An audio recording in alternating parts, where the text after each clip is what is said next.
Hey everyone, so I'm back at Burger King. I did do a video earlier, but I had to delete that. So I did a video about this church yesterday. I think I made it back public, I don't know, but I went into a Catholic church yesterday and I saw a cross upside down, and as soon as I saw that, I ran. Like not to the point because I'm scared, it's just I'm just like, nah, let me get away. So last night I went back to the Waffle House. That's where I stayed at last night. It was two guys there, one from the night before and a new guy. So they was real nice. One of the guys gave me his jacket because he saw that I was cold. Because what's going on is because of everything that's going on, my temperature changes. So I've been getting real cold to the point that other people are starting to feel the temperature change around them. So yeah, whenever it's hard to explain, but all I know is the temperature was starting to get colder in the building. However, this morning, got up, well, not got up, I was already up, but I started walking back to the other side of town. So you hear people, because I'm in a restaurant. But I saw two police officers. The first one was at Waffle House. I asked the guy, can he take me to this church? He said he couldn't do it. I said, and stuff like that. Then I saw another police officer, told him about my situation and told him about the whole missing person thing or whatever. He said he's off duty. And I told him I asked him, can you take me to this church? He said no. He was like, and the church don't open up till a certain time, so you can't go out there. I was like, I already know that. So I was like, I'll wait. So he went in the direction of the church, didn't take me. And I understand if he's off duty, you can't have people, but you can report it in and say, hey, I have such and such person and I'm taking them to this location or whatever, because he did scan my ID. Yes, he scanned my ID. But anyway, it's all good. I didn't fuss about it. I kept on walking. So finally got to the church. There was a guy that was sitting in a little morgue area, and he was dressed up. And I asked the guy, I said, do you work here? He's like, no. But found out he was with the secret society. He was there waiting for me. Okay, he was waiting for me because he knew I was going to talk to someone. So I ended up talking to this other guy right by him. And once he heard the information that I stated, he got up, walked off, and drove off. Yeah, I can tell you these folks watching me. So I was telling the guy what was going on, and out of nowhere, I told him about how I glow. I told him about my purpose and all of that. So then he was like, well, I got to get to the kids. I said, okay. And I would like to talk to the pastor. Well, you're going to have to wait outside. You're going to have to wait. I said, okay. So waited. I was sitting in front of the Virgin Mary statue, sitting there. And then this lady came. Her name was Joan. So Joan came, and she took me inside. And I told her, I said, yeah, the other day. She said, you been here before? I said, no. I said, well, no. Then I said, yeah. I said, I came yesterday, and I saw the picture y'all had of the upside down cross, and I walked away because of it. So she brought up about how in the Bible, how one of the disciples didn't feel comfortable to be upright like Jesus, because he felt like that was the authority, I guess, how you could say it. So he wanted to be upside down, all right? That was what she was talking about. I said, yeah, I looked it up the other day. My hair looks like it's thin. It's not thin, it's just the lighting. But anyway, so she showed me where their chapel was at, and they showed me their mosque. So I went to the chapel. There was a lady sitting there, and I started speaking in tongues and stuff. And I told her, I said, I'm sorry, I'm not trying to be rude. But I started speaking in tongues, and I couldn't hold it in. So Jones came, she sat there and whatever. They had this box. I wish I would have took a picture of it. It was like, it wasn't a box. It looked like a safe. But it was like a hole in the middle with a little angel on the inside, and then it had it covered up like paper on the other side. And I was looking at it, and I walked to it, and my legs started wobbling real bad, wobbling. So I'm speaking in tongues, and out of nowhere something said, go touch it. So I asked her, I said, it's okay, I can touch it. She's like, yeah, go touch it. Now I'm calling out I'm calling all the angels, calling all of their names out. Out of nowhere, I felt a demonic spirit attached to this thing. So I took the spirit off of it. Let me find out that was the spiritual jail my spirit was in. They had my spirit trapped in the spiritual jail. They was worshiping my spirit in their makeshift safe. Yeah. All I know is that once I touched it, I started speaking in tongues, and before I know it, I'm on the floor, spread out like Jesus on the cross. And then out of nowhere, I go back, and I feel something get into me. All I hear was my spirit saying, where am I? Where am I? And all I could say was, you're safe. You're safe. They've been worshiping my spirit, y'all, the whole time. That ain't nothing. In their little mosque, they had a picture of the Pope, right? On their doors, they had black curtains up. Yes, they got black curtains up on the outside when you coming in. So found out they're actually demonic, and they know they're demonic. And I try to give them the benefit of doubt. But the Catholic Church that I went to, they are devil worshippers, and they know they are devil worshippers. But what happened was, anyway, back to when I was on the floor, the pastor comes, and he has a Bible, but it's a demonic Bible. He don't know that I know it's a demonic Bible, but it has a prayer of protection. So to him, he thinking he's putting a spell onto me. And he don't realize, he don't really know who I am truly, because I never told him exactly who I was.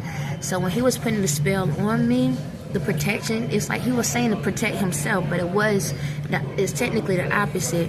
So he actually don't realize he put the protection spell on me and to protect me, and he put the demonic version on himself. Yep. Because guess what? After that happened, guess who was called? Who you gonna call? The police. Yeah, they called the police on me. They called the police on me. I'm realizing all y'all churches love the popo. Y'all love the cops. But I didn't fuss. I walked out before the police came. So I was walking down the street, and a police officer came to me and said this: if you're trying to go to the children's place, if you got a child and you got to drop a child off, you can do that. But if you're going to the church, you're not allowed. That's trespassing. They said you scared them. A church. All y'all do is talk about God, right? And the spirits and how that work, I thought. But see, they wasn't banking on me. See, they didn't think that I was going to be strong enough to walk into a demonic place. Yeah. See, that was just the biggest test of all. The biggest test is not worrying about the basic churches, everything everybody else have. It's walking into a demonic church. And I stood on business and took my spirit back. Yeah. And then walked off. Like nothing ever happened. But it is what it is. I'm back, y'all. I'm fully back. Now, there's some things that I'm still, memory-wise, but I finally connected all the dots back. I connected every single dot back. But yeah, my spirit was trapped in the spiritual jail, and they had the portal to it, and I was able to get it out. But like I said, what scared them is the fact that I came to their house. I knocked on the door, y'all let me in. So, yeah. This journey has been crazy. All these churches are afraid. They're afraid because they know they've been worshiping the devil, every single one of them. Because if you really cared about God and you stood on God, why you were fearful? God is about being not having fear.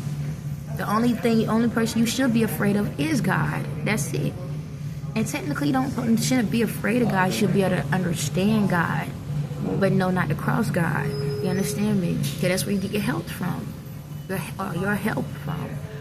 But yeah, every single church I came across, all of them was afraid of me. But you talk about me every single day. Ain't that something?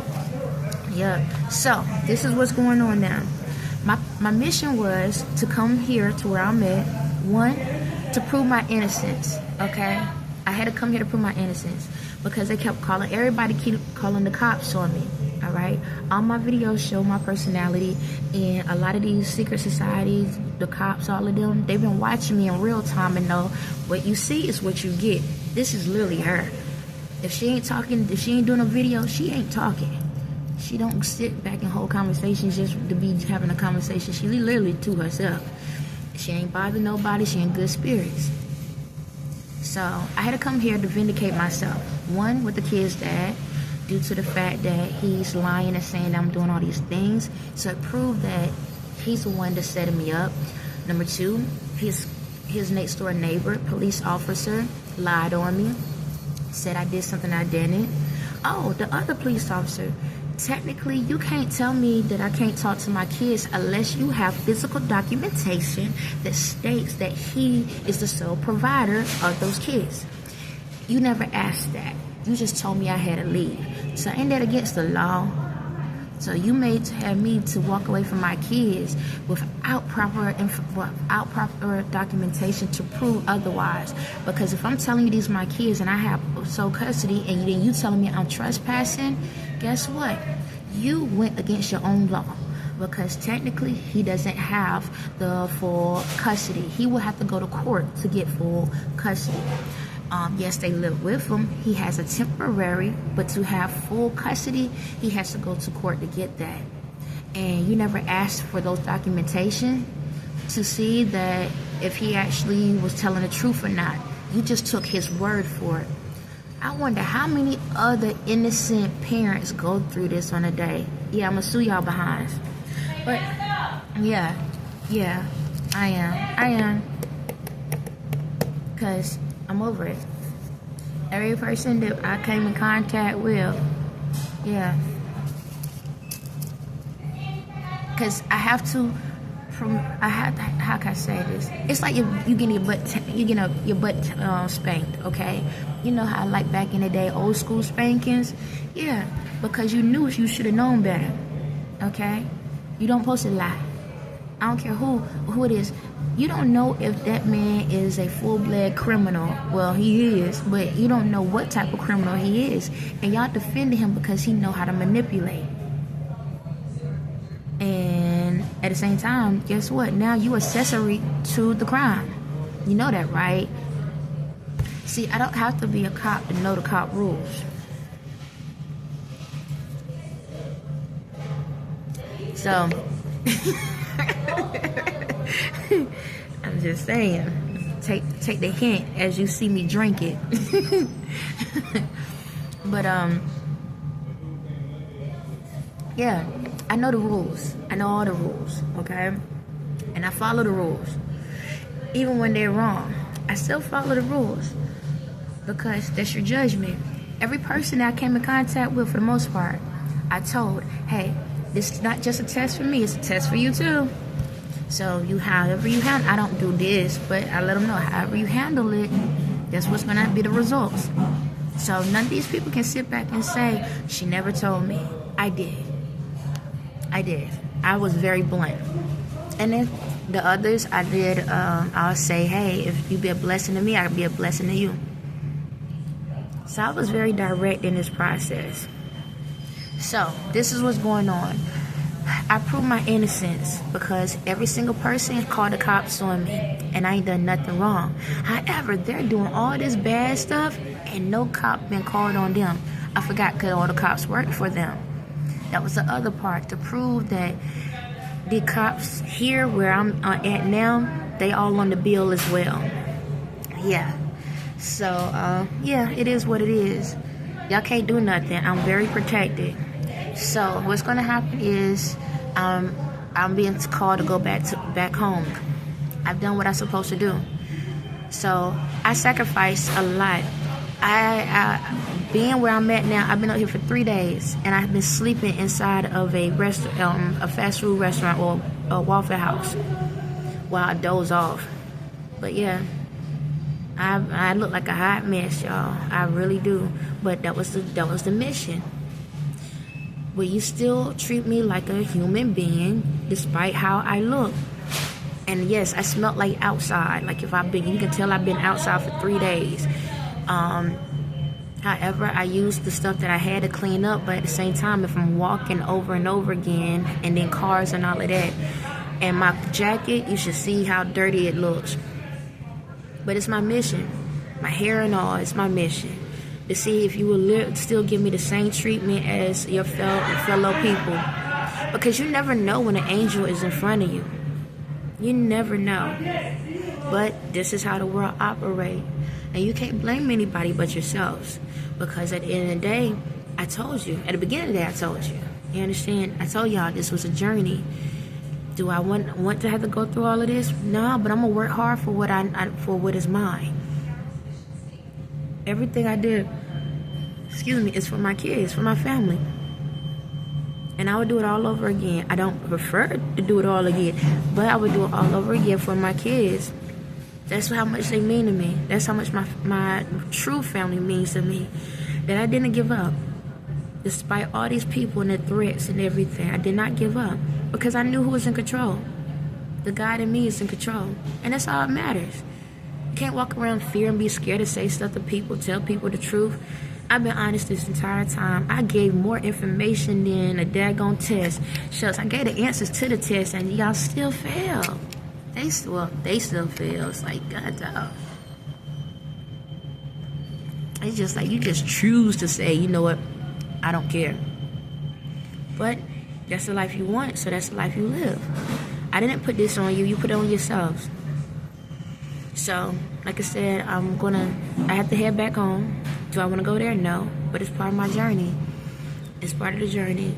So either I'm going to have somebody come get me, or I'm going to see how much my mother really likes me now. I'm going to see if she'll come pick me up.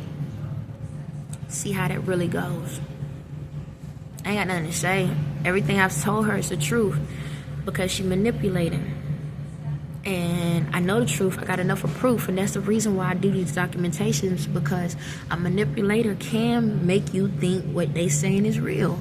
So as long as I have my proof of everything that's happened to me on this journey, then whenever I feel like I'm being manipulated, I can go back and be like, nope, Toya, that happened, this happened. You got proof of it. When you don't have proof, it's hard to believe something. Now you believe in what they say. So if she really do care about me, I want to see if she come pick me up. Do I have the money to give her gas money right now? I got a couple of dollars. I'll give her that. And whenever I get something else, I'll give her money for that. Should I? I shouldn't have to because she already know what's going on. However, common courtesy. Ain't that big of a deal.